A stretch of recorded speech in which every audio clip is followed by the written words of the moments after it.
أعوذ بالله من الشيطان الرجيم. بسم الله الرحمن الرحيم. وقل لعبادي يقول التي هي أحسن إن الشيطان ينزغ بينهم إن الشيطان كان للإنسان عدوا مبينا. سورة بني إسرائيل 53 نمبر آیت. پر یہ 53 نمبر آیت کی د دعوت طریقہ او د هغې انداز ذکر کیږي. نو دعوت په دوران کې ښه الفاظ استعمالول او که مخالف او دشمن تیز شي او قبیح الفاظ استعمالوي نو د هغې جواب په قبیح الفاظ سره نه ورکول. اگر که په دې منځ کې جهاد ته ضرورت شي، قتال ته ضرورت شي، نو هغې فایده شته، هغه به وي، لیکن د خولې ګستاخ الفاظ د باطل قوت په مقابل کې استعمالول شرعاً ناجایز دي. نو داسې ووایه چې دا دعوت طریقه شو او وجه ذکر شوې ده چې که ته بیکاره الفاظ استعمال کړي نو شیطان کار دا دی چې ستا په مقابل کې به دشمنان راوچتوي، راپاروي به او ستا مقابلې ته به ودروي. نو چې کله د الفاظ بیکاره استعمال کړي نو د شیطان ارمان پوره شو. شیطان به همدغه الفاظ دغه په ذهن کې اړی راړی چې ګوره د دې مقابلې ته ذکر راپاسه چې ستا په خلاف کې داسې الفاظ یې وویل، او دغه الفاظ به شیطان د په ذهن کې بیا اړی راړی او د دلایلو په طور به استعمالوي چې دې مقابله وکړه. شیطان مقصد دا نه ده چې د بیکاره الفاظو د وجې نه مقابله وکړه، بلکې شیطان غواړي چې د حق مخه ونیولی شي. نو دغه الفاظو نه به دې فایده پورته کړي. دا قول چې کوم دی دا امام قرطبي رحمه الله د هغه تحقیق دی کوم چې معتبره تفسیرونه کوي. اگر چې د ځینې علماو خیال دا دی چې کنه دا خطاب مشرکانو ته دی او مشرکانو ته خطاب دی او هغه ته دعوت دی چې تاسو هغه خبره وکړئ چې کومه خبره یې نو خبره نه مراد وي کلمه طیبه با توحید خبره شو چې توحید چې کوم دی دا اختیار کړي، او که توحید نه اختیار وای نو شیطان ولې تاسو خرابوي، تاسو دشمن دی، جهنم ته رسوي. لیکن دا تفسیر چې کوم دا راجح تفسیر نه دی، دا صحیح نه دی، دا ولنې مضبوط تفسیر دی. او امام قرطبي رحمه الله په دې معنی بیا د دې مستقل شان نزول هم ذکر کړی دی او په دې معنی حدیث هم راوړی دی چې اصل کې دا د عمر فاروق رضی الله تعالی عنہ متعلق نازل شوی. عمر فاروق رضی الله عنه یو قبیله ته ورغی او د هغې د مشرانو سره د الله تعالی دین باندې خبره کوله چې بوتانو بندګي مه کوئ، د الله تعالی بندګي وکړئ. په دغه کسانو کې یو کس عمر فاروق رضی الله عنه ته بیکار الفاظ کنځرې ورته وکړي، بیکار الفاظ استعمال کړي. او عمر فاروق رضی الله عنه په غوسه کې راغی، هغه ته هم دغه شان د تیز الفاظ جواب ولا خطیز جواب ولا ورکو او نږدې و چې دغه سړی قتل کړی دی. دومره د عمر فاروق رضی الله عنه غوسه یې سیوا کړه. هغه دوران کې د آیت نازل چې داسې مه کوئ، که ستاسې مقابل بیکار الفاظ استعمالوي جواب دغه سیمه ورکوئ. البته چې کوم وخت ضرورت پیښ شي قتال او جهاد ته نو هغه به کېږي، ځکه هغې باندې خو فتوحات راځي، لیکن په بیکار الفاظو باندې هېڅ قلعهګانې فتح کېږي نه، هېڅ هم پرې نه کېږي. نو دا د دعوت طریقه شوله چې که دشمن به داسې الفاظ جوړوي، ستا په خوله باندې به جاري کول غواړي، استعمالوي به، خو ته به پرهیز کې په هغې کې پیسه نه اخلي. الله تعالی وایي وقل او وایه لعبادي زما بندګانو ته، بندګانو نه مراد مؤمنان بندګان دي چې کوم د دعوت دپاره کار کوي. یقول التي چې وینا کوي هغه هي احسن چې کومه ښه وینا وي، یعنی داسې بیکاره او نامناسب الفاظ نه استعمالوي. نو دا عام د علماو دپاره هم یو تعلیم دی او د امت دپاره هم یو تعلیم دی. مالک القرآن ذکر کړی دی چې کله دې په منځونو کې اختلاف راشي، په ځینې مسایلو کې اختلاف راشي، فروعي مسایلو کې، نو دوی د هغه انداز باندې خپل اختلاف ذکر کوي چې کوم مهذب انداز دی، او د خپل مقابل دی داسې بیکار الفاظ باندې بیکار القابو سره نه یادوي چې باغې سره فتنه را برسېره شي او مصیبت را برسېره شي. نو دا یو قسم له مذهبي خلکو دپاره او د علماو دپاره هم تعلیم شو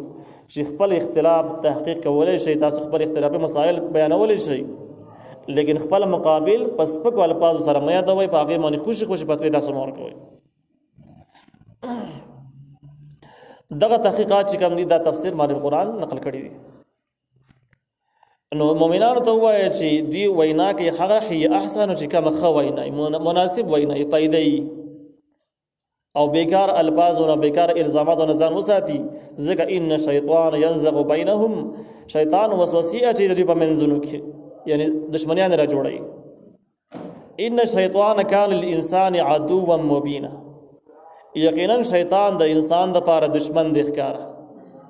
د انسان سره د ښکارا دشمنی د هغه وضاحتونه وړاندې من کړی دي ښکارا دشمن دا دی چې د انسانانو په نیکه آدم علیه السلام باندې حمله کړې د جنت کې هغه د جنت نه بار کړی دی او دغه شان د کې په قابل باندې حابل وجلې دی او د ابتدا نه شیطان مسلسل په دې کار کې روان دی الله تعالی ته مخ قسمونه خوړلي او دا باس مخ تر شوی دی چې دا انسانان ز پرېدم نه دا گمراه کوم جهنم ته رسو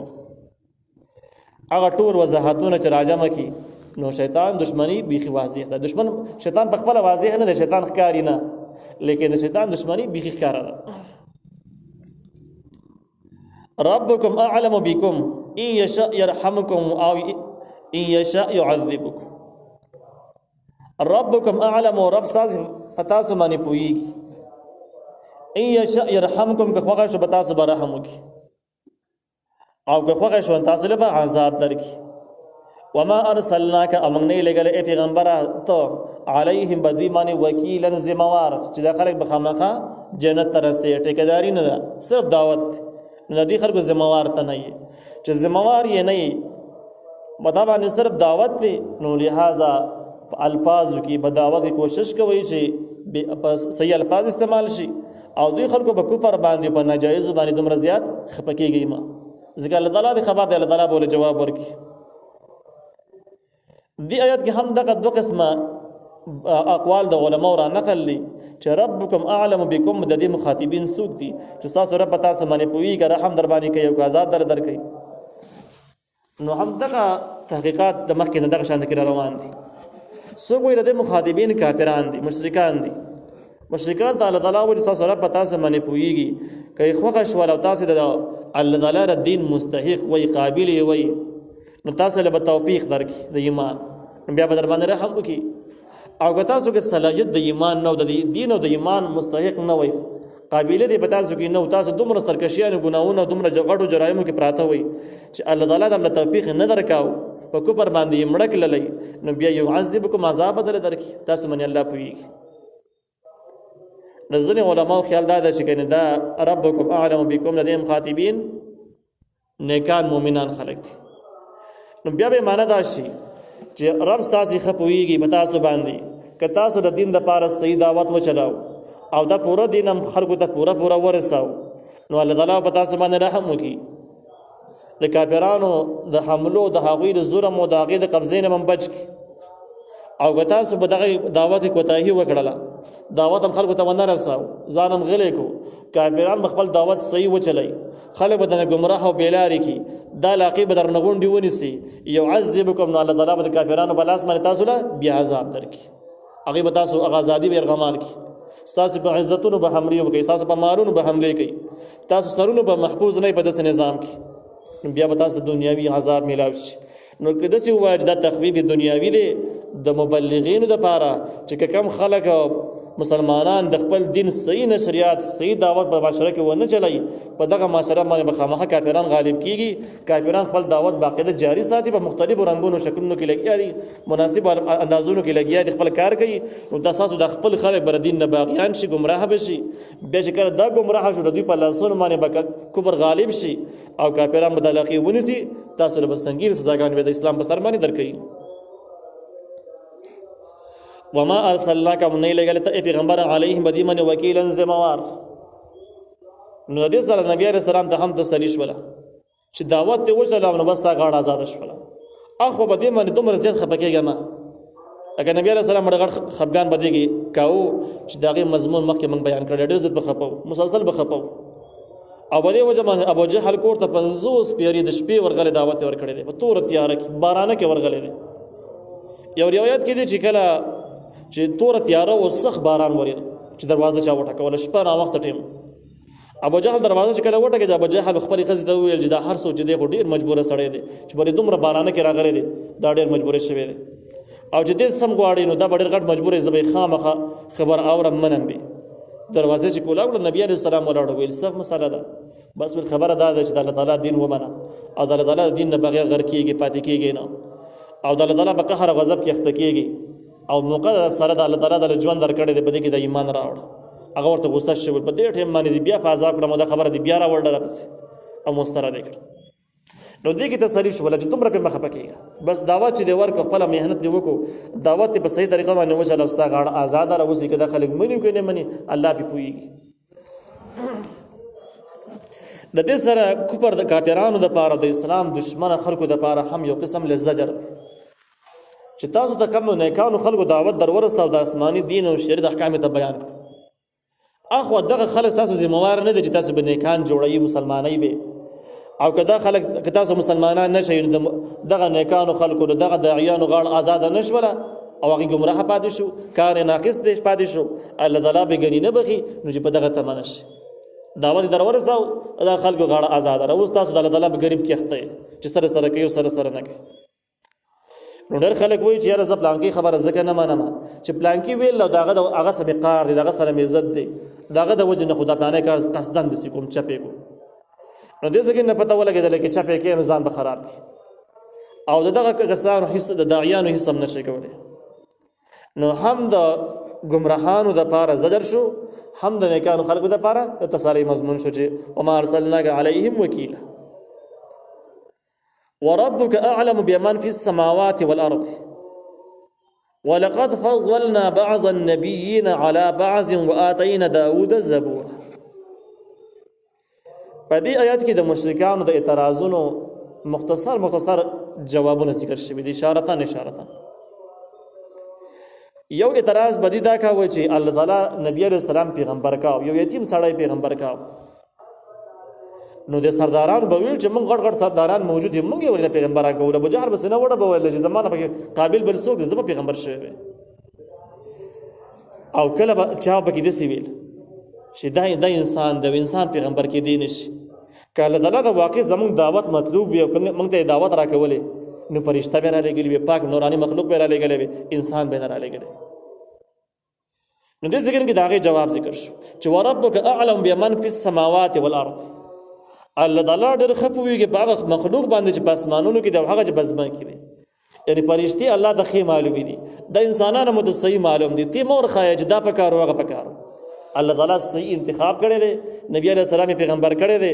او دا ټول مخلوق الله ته معلوم خو الله تعالی په نبی عليه السلام انتخاب کو د الله تعالی په علم کې وجه دی مناسب دي برابر دي دای مختصرا جواب شو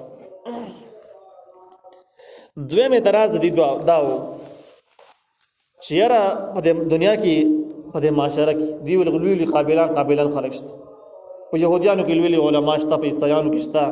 او ابو جهل ویل په عربو کې زده ټول عربو سردار یم عرب قبیلو مشر یم نو په انسانانو کې پیغمبري وي نه په منګي مستحق په منګي څوک پکارو دینو پکار نو داغه جواب هم وشو چې دا خبره نه ده ولقد فضلنا بعض النبيين على بعض وآتينا داود الزبور الله تعالی غوړه ورکړي د بعضی پیغمبران ته بعضی نور باندې ان تاسو خو عام انسانان وي مخکې چې څومره پیغمبران راغلي باغې کې هم ځینې پیغمبران ځینې نور ده زیات بهتره غوړه دي ټیک دي چې هغه علم د الله تعالی سره د بسمانه غوړه دي ولی غوړه دي الله تعالی به پويږي نو که تاسو پر غوندو انسانانو کې نبی عليه السلام غوړه پیغمبرای ده لپاره نو تاسو تراش د الله تعالی په علم کې مخکې نه وجه دی مناسب دی او دا غورواله د مخکې نه روان دي پیغمبرانو منځ کې دا حساب روان دي ځنې پیغمبرانو زره زیات غوړه دي نو دې اعتراض یې څه چې د اعتراض نشي اصل کې خبره ده چې مشهور خبره ده پارسی کې متل چې خوې بد باندې بسیار چې چا خوې خراب وي نو هغه باندې ډېر زیات کوي دي خلکو ډېر باندې کوي چې دا مناسب نه هغه مناسب نه او همیشه د پاره د اسلام مخالفین قوتونه هم دسي کوي په نه خبرو اعتراضونه کوي که سړی ډېر نه کوي نو دا زموږ د علاقې نه دی مدبر زګین دی او دا زموږ د جبې سړی نه دی او دې سره زموږ په پلان کې وخت اختلاف ورته د نکونو سره اختلافات نو دا خوې بد باندې بسیار ولا خبره شي او دا چې پښتو کې خلک وایي کنه چې کوم مسکې نو مسلې ډېری کې نه کې نه باندې ډېری بلمازانو سره ډېری باندې طبيعت می خنه دي تاسو نه هغه وزګار نه دنیا باندې غویم کې بلمازان هم کوي نو دوی باندې کوي د هغه بانو او هغه سوالات جوابات دي. وآتینا داوود زبور، من ورکړی داوود علیه السلام ته زبور کتاب. یعنی که نبی علیه السلام ته قرآن میلاو شو، تاسو حیران یې چې قرآن د کوم ځای نه میلاو شو، ولې میلاو شو؟ دا څه د حیرانتیا خبره ده. ولې داوود علیه السلام ته آسماني کتاب زبور نه میلاو شوی؟ نو چې د مخکې داسې سره روان د پیغمبرانو د کتابونه میلاوېدل او نازلېدل، نو که اوس قرآن نازل شو، څه د حیرانتیا خبره ده؟ مفسرینو لیکلي دي چې په کتابونو کې، په آسماني کتابونو کې د داوود علیه السلام ذکر وشو او د زبور ذکر وشو، د باقي ونه کړو. انجیل هم آسماني کتاب او دغه شان ده کې د تورات د یهودیانو تورات هم آسماني کتاب هغه ذکر نشو د ذکر کې. وجه دا ده چې په زبور کتاب کې د نبی علیه السلام تفصیلی معلومات موجود او قرآن کې هم د هغې ځای په ځای باندې ذکر شوی دی، بعض یې تر شوی دی، مخکې تر شوی دی. هغه بحث دا و چې د آخر زمانې پیغمبر چې کله پیغمبر شي، د نورو علاماتو نه علاوه چې دا بې نومونه وي، د پلار نوم بېدا وي، د نیکه نوم بېدا وي، مکه کې به اوسېږي، عرب به وي، خلک به یې تنګ کړي، مهاجر به شي او یتیم به وي. دا ټول معلوماتو سره سم پکې دا خبره هم ذکر وه چې دا به داسې پیغمبر چې الله تعالی او په آخره کې دله حکومت او سلطنت هم ورکوي، لوی بادشاه به هم جوړېږي. دا تفصیلی معلومات چې کوم دین به زبور کې موجود، په نورو کتابونو کې داسې موجود نه و. د نبی علیه السلام پیشنګوي تقریبا په ټولو کتابونو کې شته دی، خو دومره تفصیلی معلومات په نورو کتابونو کې نه و. نو زبور ذکر وشو چې تاسو خو زبور منئ، آسماني کتاب دی. چې کله زبور منئ نو بیا دا اعتراض هم مه کوئ چې قرآن څنګه نازل شو، تورات زبور ته ګورئ هغه شان نازل شو. او دویم دا چې دغه زبور تاسو مطالعه کړئ چې د قرآن مطالعه او د نبی علیه السلام مطالعه یې څه ویلي، په خپله به مسله حل شي. امام بغوی رحمه الله ذکر کړی دی چې زبور په الحال هم ځای په ځای باندې موجود دی چې ترې میلاویږي. زبور چې کوم دی په دې کې 150 سورتونه، په دې 150 سورتونو کې زیات د الله تعالی حمد او ثنا په ذکر و، تسبیحات په ذکر او سورت شروع هم په دغه باندې او ختم کېده په هم باندې او پیشنګویانې پکې وي. د دې علاوه چې کوم دی شرعي احکام پکې نه، حدودات او دغه شان د کې شرعي احکام د دې ذکر پکې د خاص نشته. نو دا زبور تفصيلات چې د ذکر پورې ذکر شو. قل ادعوا الذين زعمتم من دونه فلا يملكون كشف الضر عنكم ولا تحويلا. په دې ځکه کې شرک په عبادت چې کوم نه د غیرت ذکر کیږي او دا غي د رد لپاره به دا ذکر شي چې شرک په تصرف چې کوم دی غنښت دی، چې شرک په تصرف نشته، شرک په عبادت په خپل ختم شو. د دې مطلب دا دی چې د الله تعالی نه بغیر هیڅ د بندګۍ لایق نشته او تاسو ګمان کوئ بیا هم. نو چې بندګۍ ګمان کوئ نه د دې حل دسي دی چې دا چا بندګۍ کې نو هغه به دومره لوی ذات چې ستا مشکلات بل لري کولای شي، ستا مشکلات بل لري کول باندې به وس لري، ستا مسائل به حل کولای شي. اوس مشرکانو کې ځنې چې کومو هغه مشرکین بالملائکه او د فرشتو عبادت پې کاو، چا به د پیغمبرانو کاو. نو دې ځکه کې الله تعالی وي او چا به د بتانو کاو. الله تعالی وي چې تاسو د الله تعالی نه بغیر د بل چا د بندګۍ قایل یې. آسان حل دا دی چې د خپل مشکلاتو حل کولو لپاره د مطالبه وکړي چې فرشتي راشي د پلان کې مشکلات به حل کړي، پلان کې بیمار دی روغ کړي، پلان کې می دشمن دی ختم کړي. کدی فرشتي دا کار وکړي او دا ورته مستحق عبادت دی وشي.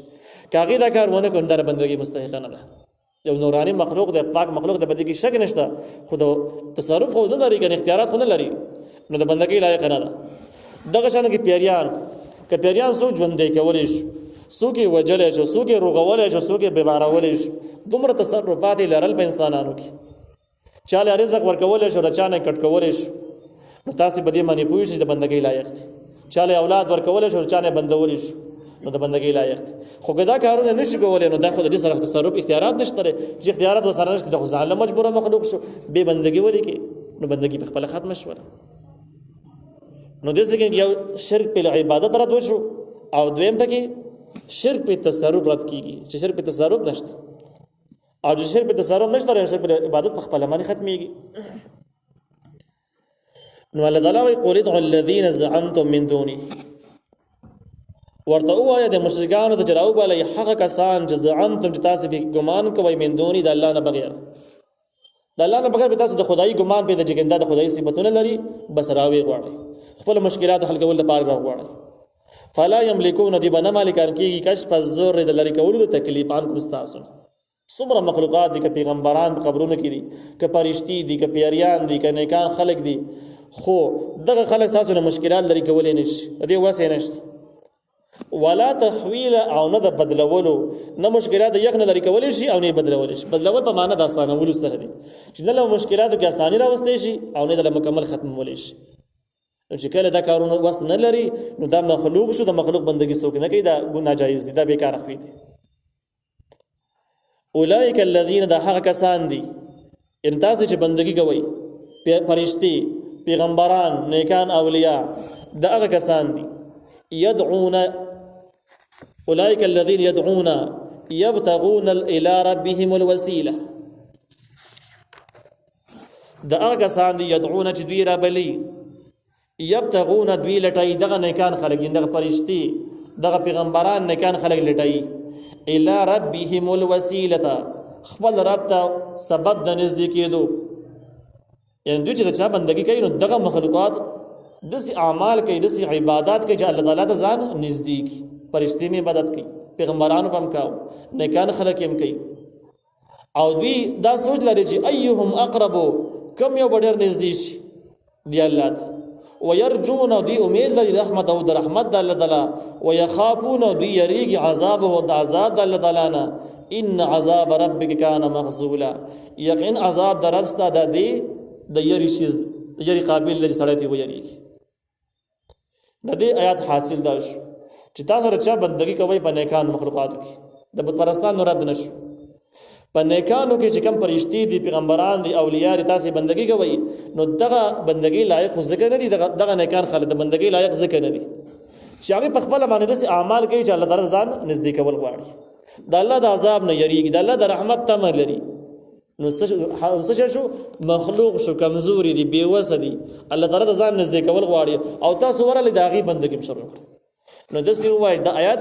دغه معبودانو دغه نیکانو معبودانو چې خلکو بندگی کوله دغه کمزوري ذکر کیږي چې دغه دومره کمزوري مخلوق دی چې د الله تعالی د بندگی قابل چې د بندگی قابل نه دی چې خلک بندگی وکړي مخلوق کمزوري کدی د خدای توب صفاتونه لرله بیا الله تعالی د ځان وري نږدې کوله خپل خدایانو الله د ځان وري نږدې کوي او کله شان د الله تعالی د رحمت ته مرسته کول په خپل باندې خدایانو وسیلارو قوت لارو د الله تعالی د عذاب نه بولی یری د چې کله دی په خپل باندې خدای توب صفات لرله حاصل دا شو چې دی کې دغه د مخلوق والا صفاتونه پکې دي چې دوی الله تعالی د ځان نږدې کول غواړي بهشکه نیکان خلق دي د الله تعالی د رحمت ته لري د عذاب نه یریږي عبادت کوي نو دینداری په خپل ځای باندې دا خو تاسو سره څه کولای نشي تصرف نه لري او چې تصرف یې نشته نو په دې وجه ته بندگی مګوا دا ګناه ده دا عیب ده